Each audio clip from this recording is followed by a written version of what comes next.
can analyze data, automate tasks, and provide personal learning experiences. It can even grade papers and answer factual questions with remarkable accuracy. But what AI lacks and will always lack is the ability to connect on a human level, to understand the unique needs and emotions of each student. Let us pay attention to what teachers have to say. AI falls short in several key areas, such as emotional intelligence.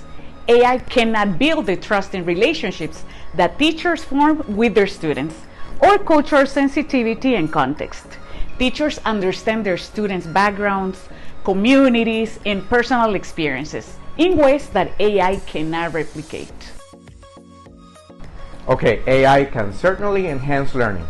Chatbots can supplement certain aspects of tutoring and teaching. But true success lies in establishing better platforms to support, but not to replace, teachers. Teaching is way more than just delivering content. It's about inspiring curiosity. It's about fostering social emotional growth. And it's about helping students navigate all sorts of challenges. AI excels at streamlining tasks and personalizing learning, but it lacks the empathy, mentorship, and contextual understanding that define great teaching.